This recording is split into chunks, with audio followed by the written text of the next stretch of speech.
Good afternoon, members, and welcome to this meeting of the Kirkcudbright Common Goods Subcommittee. This meeting is being live streamed and recorded and will be made available for viewing through our Council's website. Members may notice that when calling members to speak, I will refer to them formally and using their title, e.g. Councillor Jones, so that it is clear who are councillors and who by the process of elimination officers. Remote participants, please follow the good practice guidance, which includes muting microphones and switching off your video when you are not addressing the meeting, writing speak in the Teams chat function when you want to contribute. Please don't repeat contributions already made by other members. No material should be posted in the chat function if it's intended as part of the discussion. The usual standing orders apply, including any votes will be undertaken by roll call. If any member has to leave the meeting, please either leave the Teams meeting for that period of time or write leave in the Teams chat function and then join when you rejoin the meeting so we can keep a track on whether the meeting is quorate. All members should speak clearly, taking their time and speaking directly into the microphone when making contributions. When referring to reports, please provide reference to the relevant paragraph to allow everyone to follow. Please focus contributions on areas where clarification is required or propose an alternative to a recommendation.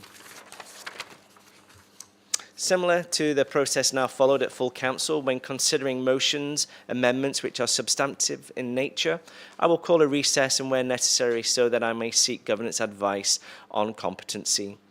This is good practice in governance terms and will also provide for governance to be able to collate and circulate the terms of said motion amendment to members in order that they have the opportunity to properly review it.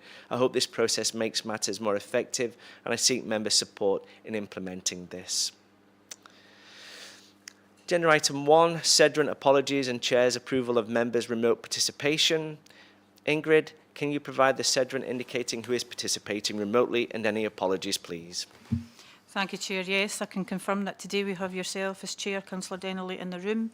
We have Councillor McFarlane joining us via Teams. We have apologies from Councillor Campbell, but he has been substituted today by Councillor Howie, who is also joining us via Teams. And we are joined today with our Community Rep, Lindsay Forbes.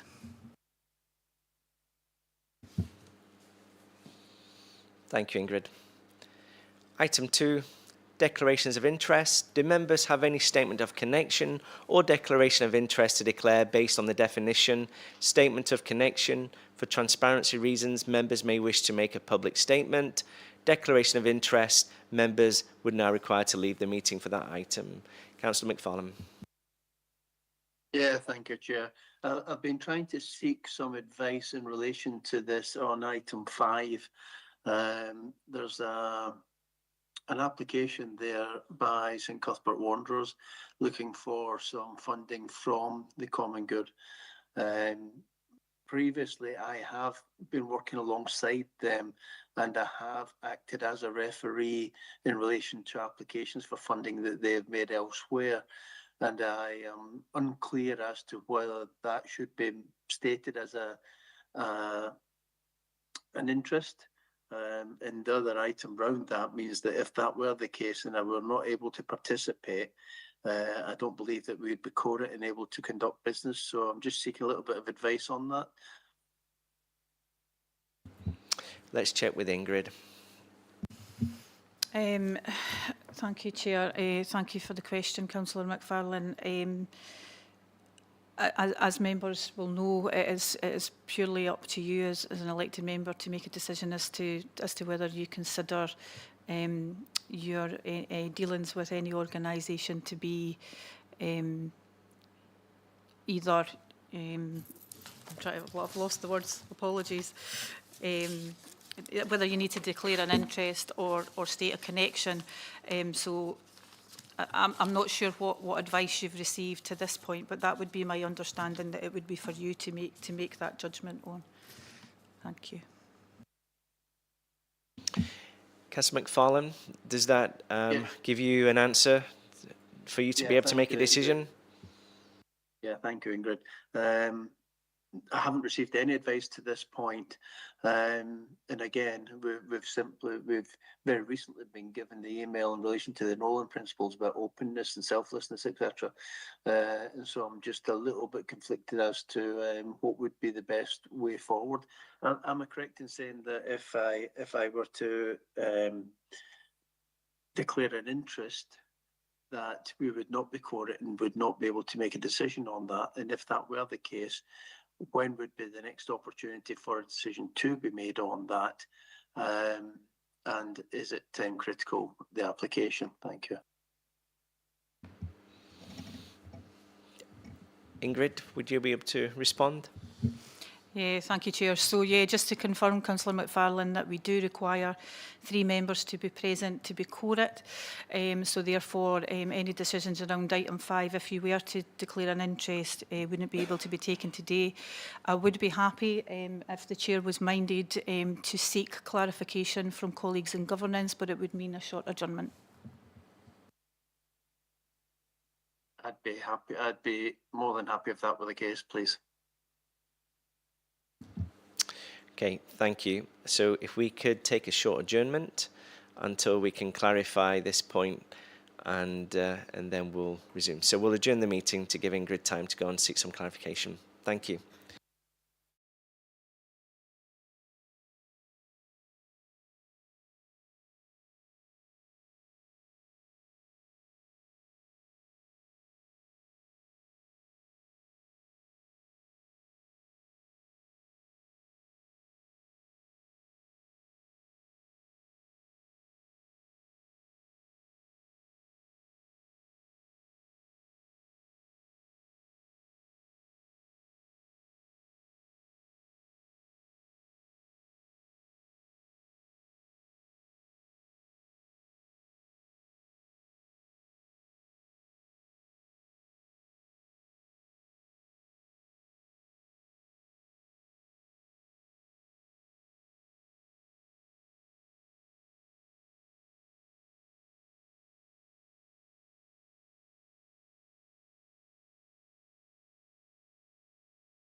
We'll reconvene the meeting. Ingrid, do you have an update for us? Can you provide Councillor McFarlane some advice? Yeah, thank you, Chair. So after receiving some further governance advice, they have advised that as long as no opinion has been given either way on the application, for transparency purposes, the elected member should make a statement of connection. Thank you. Does that give you some comfort, Councillor McFarlane, on the decision to be made? Yeah, thank you. That being the case, I'll make a statement of connection in that I have been working alongside St Cuthbert's in relation to generating some funding, and I have acted as a as a referee for them, or as a reference. I have no personal involvement other than that. I have no engagement with the club beyond that, and have no personal interest in relation to that. So I would like that recorded. Thank you. Thank you for raising that statement of connection, Councillor McFarlane. Ingrid has now made a note of that. Are there any other comments regarding statement of connection or declaration of interest from members? No. In that case, we'll move to item 3, minute of previous meeting, 17th of September 2025. The minutes from our previous meeting on 17th September 2025 are here for members' approval. Are members happy to approve? Yes, I'm happy to approve that. Thank you. Item 4, Kirkcudbright Common Good Fund Final Outturn 2024-25 and Financial Plan 2025-26, report by Head of Thriving Communities. Our first report today provides members with the Financial Outturn 2024-25 and Financial Plan 2025-26. I would like to welcome David Hurston from Brewin Dolphin here today. David, could I turn to you first to talk through the Brewin Dolphin valuation report? Thank you very much indeed. I will just quickly share my screen and go through the slides.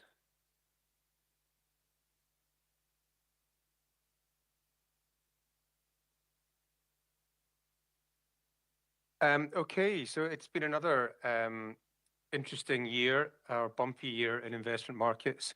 So here on the left-hand side, we have the major markets of the world over 1 year, and on the right-hand side, we have the major markets of the world over 10 years. So clearly, as you can see, the main event around which markets have pivoted over the last 12 months was at the start of April, so-called Liberation Day in America, with the announcement of the tariffs. Since then, of course, we have got a lot more clarity on the tariff situation. The worries over a global trade war type situation have lessened. We've got trade deals in place, we've got trade frameworks in place, and that greater certainty has provided a lot of calming in markets. We've also been through something called earnings season in America, which is when we get results from the big companies in the US, and it was a very strong earnings season indeed. So the average company in America has increased its profits by 13% on an annualized basis, which is very good by historic standards. And of the companies that released results, over 80% of the results were better than expectations. So despite everything which is going on in the world, the corporate sector, particularly in America, is in very strong health. And as you can see there, that has been reflected in stock markets, which have been very strong in the second half of 2025. And as at the date of the presentation pack, we're standing at or very close to all-time highs. And on the right-hand side, over the last 10 years, you will note the green line there, which is the S&P 500, which is the main index in America, miles ahead of the next best performing index. And to a large extent, that has been driven by the growth of these enormous technology businesses, which have grown their profits substantially over the course of the last decade. So just looking specifically at the Common Good Fund to remind you how we manage the investments on our scale of 1 to 10, with 1 being the lowest and 10 being the highest. We manage the investments with reference to risk category 6. The investment time horizon is very long term, over 10 years. Your objectives to generate income to allow you to carry out your activities. And we also want to protect the capital against inflation in the long term. There's no formal income target in place, and we send the income out to your nominated bank account on a quarterly basis. We invest directly into company shares in the UK and use collective funds elsewhere, with no restrictions on the investments at this stage either. Just to give a bit of context to the level of risk that we have, we offer investment management services to organisations such as yourself between risk profile 3 and risk profile 8. So you can see risk profile 6 broadly in the middle of the spectrum, slightly towards the upper end, and what that means in asset allocation terms is roughly 2/3 of the investments are invested in shares or equities, and 1/3 is invested in other diversifying assets. Moving on to look at the valuation of the investments. So as at the 10th of November, when the pack was put together, you can see there the value of the portfolio is standing at £985,000. So compared to the last year end, obviously the 31st of March is quite close to the 2nd of April, so there is an impact from Liberation Day there. But since the 31st of April, we have seen a very nice rise indeed. So up by 11.4% since the 31st of March. The previous year to the end of March 2025 was positive in total return terms. And we've also included there on the slide a comparison with something called the ARC Steady Growth Benchmark. So this stands for Asset Risk Consultants, and they are a firm that collates performance across the UK from similar organisations, not-for-profit organisations that have a similar appetite to risk and investment objectives. So that's included there as a comparator. And we're able to give you that figure going back over 1, 3, 5 and 10 years. The income is listed along the bottom, so you can see there roughly £24,500 last year. Looking forward, we expect that to be a little bit better, £24,764, which is an income yield of 2.5%. So despite everything which has been going on, certainly at £985,000, that's as high as I think I can ever recall the valuation having been. So we have seen strong markets, and the Common Good Fund has participated in the strength that we have seen. The asset allocation, so each of our risk categories comes with an associated breakdown of assets, and this is where we are positioned relative to that. So fixed interest is generally deemed to be a safer investment. So you've got 17% of your investments in fixed interest. We have 16.1% invested in UK equities.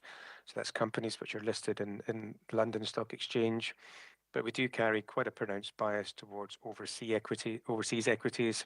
So 55.1% invested overseas, and the lion's share of that is in North America. So you can see 35.5% invested in North American equities, with diversification into other areas around the world. We've got the exposure to alternatives to give some more diversification, which is a combination of some absolute return funds, some gold, which has done very well for you recently, some infrastructure, a small amount of property, and a little bit of cash at the moment. But the investment's very much reflective of the mandate you've asked us to follow. Just individual holdings here, just to give you a flavour of the sorts of things which have been doing best and worst. I mentioned the gold exposure through $4,000 an ounce for the first time, and so the tracker there has done nicely. Some of the Asian investments have done well, so you've got Invesco Asian there, Fidelity Japan and Newton Asian Income, and then the HSBC S&P tracker reflecting the strength that we've seen in US equities. I'm afraid there is a bit of a UK feel to the investments which haven't done so well. Reed Elsevier, or RELX as it's now known, was your poorest performer. It has been very strong over longer time scales, but has given back a bit of those gains in the short term. Diageo, there's been a few issues with Diageo in recent years. Sales growth coming out of the pandemic has underwhelmed. There are one or two concerns about is alcohol the new tobacco, younger people's drinking habits. That said, it means a very high quality business with excellent distribution and expanding in emerging markets. One of the US funds there, managed by GQG, hasn't done particularly well. Lack of exposure to technology businesses. And then we then got Halion and Croda, which are slightly lower. But anything where the investment case is broken down has already been sold from the investments. Recent transactions here, I won't take you through every transaction in detail, but it does highlight that the investments continue to be actively managed, and we will continue to keep a close eye on things and take action where we feel it's necessary. So responsible ownership, we always say to our clients that we take environmental, social and governance factors into account when making investment decisions. So how good a company is it from a non-financial standpoint? And we have this tool which allows us to measure the ESG risk, so environmental, social, governance risk associated with the overall investments. So the portfolio gets an ESG risk score of 20.78. And when it comes to ESG risk scores, the lower the better. And we have included there the FTSE All World as a comparator. So that's just all the companies of the world lumped in together. So you can see the portfolio does screen well on that basis. We are able to give that a bit more detail on the lower right of the page and show you what exposure you have to each underlying area. So you've got some exposure to negligible risk. The vast majority of the assets sit in the low and medium risk buckets. A small amount of exposure to high, no exposure to severe, and there is an element there which is not covered. So not everything gets an ESG risk score. So things like gold, government bonds and cash don't get ESG risk scores. So that's why there is an element there which is not covered. To give that again a bit more detail, you can see the individual holdings which contribute least and most to the overall score. Your two negligible risk holdings are Relx and Tritax Big Box. Tritax Big Box is a real estate investment which owns distribution centres or big boxes. And then on the right-hand side, you can see your two higher risk holdings, Shell and Rio Tinto. So Shell, obviously, the energy company, and Rio Tinto, the mining company. Perhaps not too surprising to see those included there. We're also able to measure the carbon intensity of the investments. So on the lower left of the page, we're measuring the tons of carbon dioxide emitted per $1 million of revenue. So the portfolio emits 132.98, which compares favorably again to the FTSE All World Index. So hopefully this gives you some comfort that we are managing these risks effectively on your behalf. In terms of markets, as I mentioned, it's been another topsy-turvy year. As ever, there are supportive developments. Corporate earnings have been very, very strong. Greater clarity on the tariffs is very welcome. Artificial intelligence is a huge theme and has been supporting a lot of the technology companies. So far in the US, we haven't seen any major inflationary impact from the tariffs, and the big announcements regarding defence in Europe have again been supportive.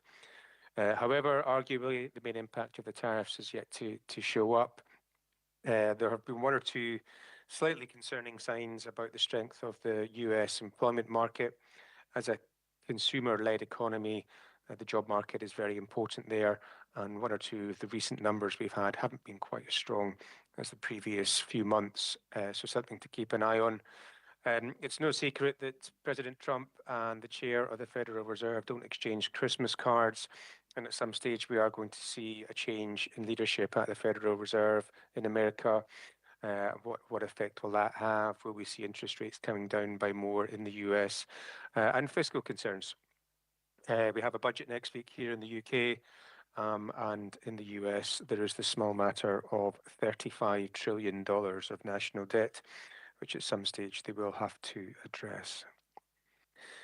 In terms of the tariffs, the darker blue line here shows you the tariff level which is being paid, and then the yellow line is the level that they may get to based upon the deals which have been struck, as at the time when the chart was put together.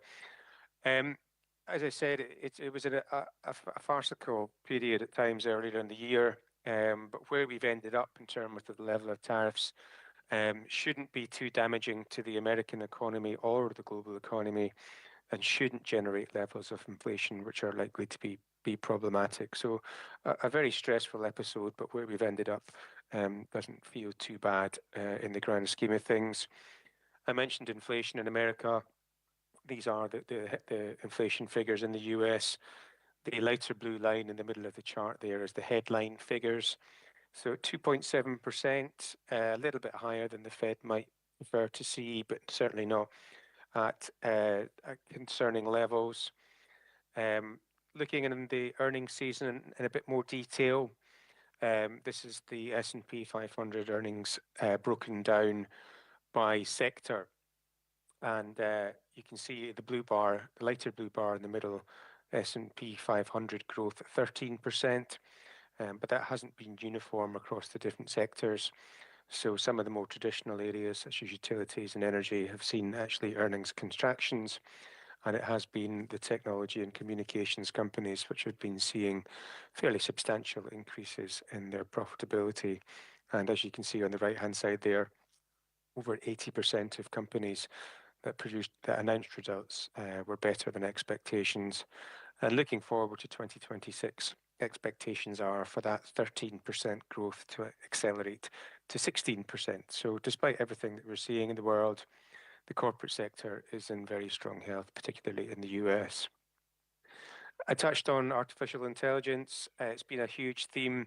It's likely to continue to be a big theme going forward.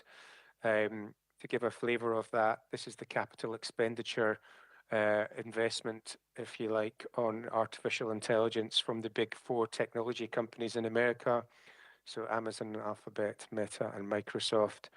So in 2023, they only spent $140 billion in this area. Fast forward to today, that figure is over $400 billion. So it has been a big theme. It's going to get more important, I think, in the years ahead. So just in summary, economic data has started to cool, and the tariff impact is likely to be modestly but not disastrously inflationary. Central banks will continue to bring interest rates down, but that will depend upon the inflation data not getting too far ahead. Fiscal concerns, corporate earnings very much a bright spot, and AI a very powerful theme. So in the portfolio, we remain modestly pro-risk, so slightly overweight in equities, with the US remaining the largest component.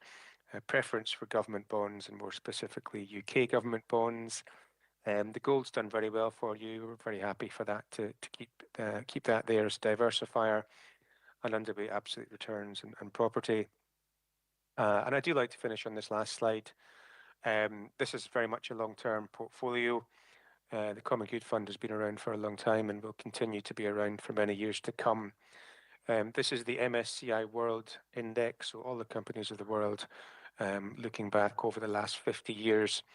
And of course, there's been various events, markets, geopolitical events, which have taken place throughout that period, but they don't act as a barrier to better performance over longer timescales. It does feel like we've maybe had more than our fair share of these sorts of events over the course of the last 5 years. But it's nice to be able to report the portfolio standing at pretty close to an all-time high level when I'm chatting to you today. So I'll stop sharing there. If possible, there's just one thing that I would like to confirm today, which is that you're still happy with the way that we're managing the investments, and there's no anticipation of any changes that may have an impact on that. Thank you for that thorough overview. Can I now ask members and community representatives, do you have any comments or questions?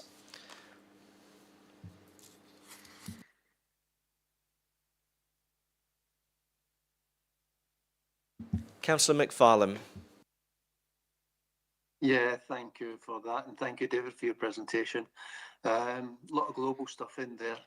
Obviously, it's contextual, so it gives an idea of where we're investing. One of the things that I would like to ask, though, you talked about the ECG. I think it's ECG.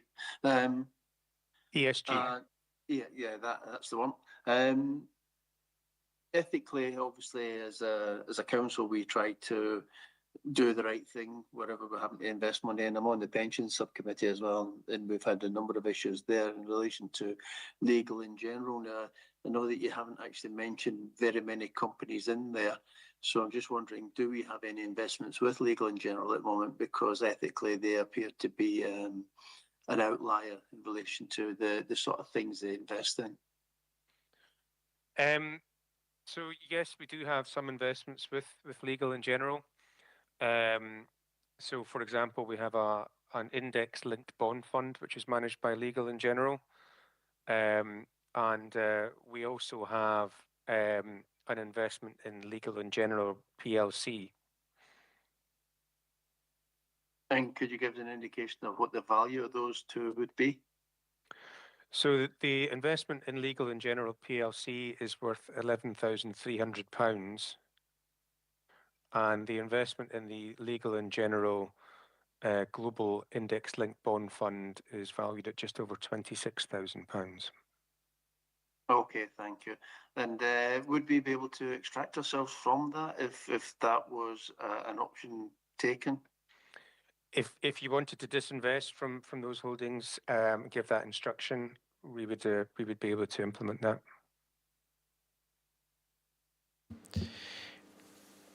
Okay, thank you, David, for those answers. Members, representative, any other questions or comments?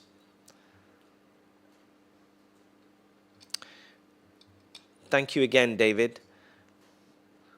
I'll now turn the main report. Members and committee representatives to move to recommendations. Sorry.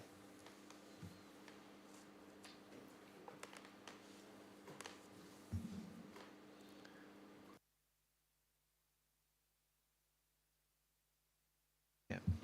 Okay. Ingrid. Thank you, Chair. So just wanted to follow up on one of the questions that was raised by our community representative, Lindsay Forbes, that we weren't able to answer previously, and that was in relation to why the valuation for the land and buildings had reduced. So re-evaluations were carried out last year, and finance colleagues have now confirmed for me, Lindsay, that that was purely, the figure now is purely due to depreciation. Depreciation.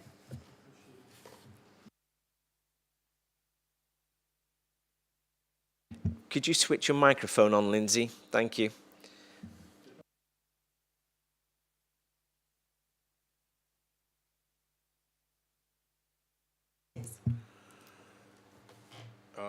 Thank you. It would be helpful if a note could be given to that effect in the accounts.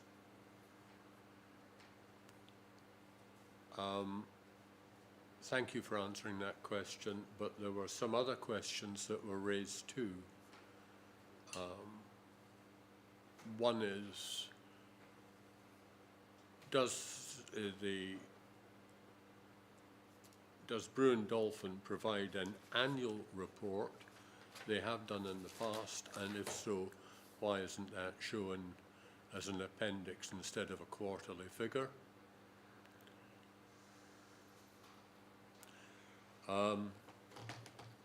Can we just pause there, Lindsay, and we can ask Ingrid if she's able to provide an answer? Yeah, thank you, Chair. So I did follow that up with colleagues in finance, and we did prepare, provide members and yourself with an additional paper that gives the fullest information, so that you have that. You should have had that via email, and we've also given you a hard copy of that this afternoon. Thank you, but the figures provided, the report is only a further quarterly report. What was sought was an annual report covering the whole 12 months, which has been, I believe, the case in the past.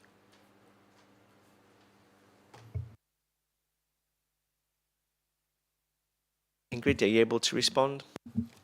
Yeah, thanks again, Chair. So I will follow that up with colleagues. I did ask the question, Lindsay, and that's what they provided me. But I will follow that up, and I will make sure that we get the fullest answer to you as soon as possible. Thank you. Satisfied with that, Lindsay? Anything further? Yes, I apologise for the fact that I misunderstood in my note to you that the valuation of £962,396 was the valuation at the end of September. And I questioned the value of 900,000 in the balance sheet. I have to say that the balance sheet ought strictly to show the correct valuation of £370,000, because it looks like it's just a figure. 900,000 is an unusually round figure for the share portfolio, which is why I questioned it. And in fact, it's a different figure again now provided.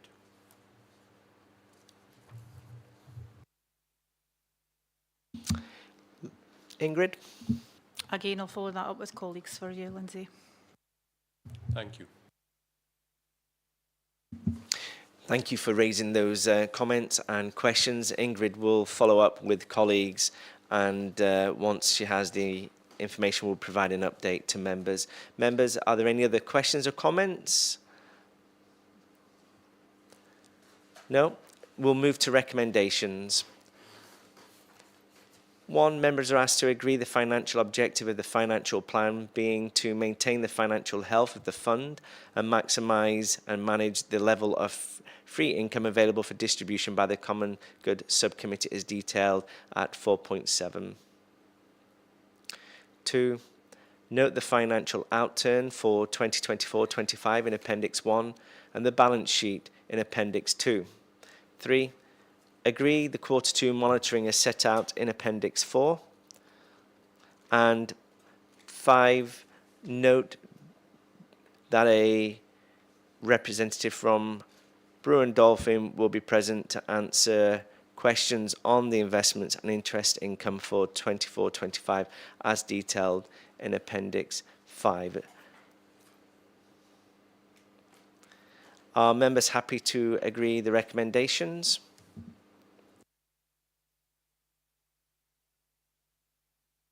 Happy to agree, Chair. Happy to approve. Thank you. And David, thanks again also for your time and contribution. Have a good rest of the day.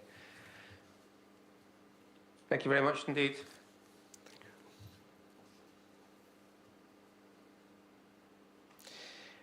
Move on to agenda item 5, which is the application for financial assistance from Kirkcudbright Common Good Fund. Our next report today asks members to consider an application for financial assistance from St Cuthbert's Wanderers Football Club. Details of the applications are contained within the report in Appendix 2. Ward Officer Ingrid Gemmell is present to answer any questions. Members and community representative, do you have any comments or questions for Ingrid? Ingrid. Thank you, Chair. I have one, and it's just in response to a query that the Community Council had asked, and that was in relation to why the panels would be on the ground as opposed to on the roof of the pavilion. The answer to that is that the number of panels that are required are to provide a service to both the treatment works and the pavilion. So it's the area land that the panels would cover in order to serve both of those properties. Should it happen that they won't be supporting the water treatment area, then fewer panels would be required and they would look to put them on the roof. So I hope that's helpful, Lindsay. Thank you, Ingrid, for that update and clarification. Any questions or comments for Ingrid?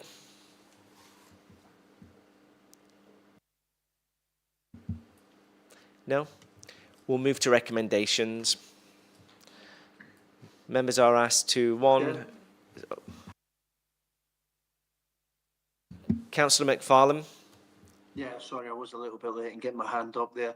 I do know within the application that there are other applications for funding which are awaiting clarification. So the only thing I would want to know is that if we were to make this funding available and the applicant wasn't able to secure the other funding, that we would be able to recoup it.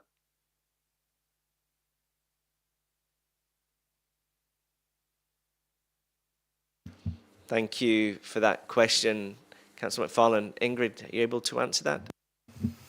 Yeah, thank you, Chair. So absolutely, members could put a condition on to say that it would be awarded on the condition that they are in receipt of the other funding applications that they have submitted. That would probably be the easiest way to do it, and certainly a way that members have awarded finance to finance applications in the past. Thank you. Are we agreed to put in that condition as outlined by Ingrid? Councillor McFarlane, does that sound acceptable? That sounds like the best way to look after the fund's cash, yeah. Thank you, everybody. We'll then move to recommendations if there's no further questions or comments. Members are asked to, 1, note that the estimated free income for 2025-26 is 10,511 as detailed in paragraph 4.5. 2, note the agreed grant criteria for funding is detailed at Appendix 1. And 3, consider and agree award to the applicant as detailed in paragraph 4.5 and Appendix 2. Are members happy to agree the recommendations? Happy to agree, Chair. Happy to agree. Thank you. Item 6, any other business deemed urgent by the chairman due to the need for a decision. I have no urgent business, so that concludes the meeting. Could I thank you all for your contributions this afternoon? Thank Thanks, you. everyone. Bye, everyone.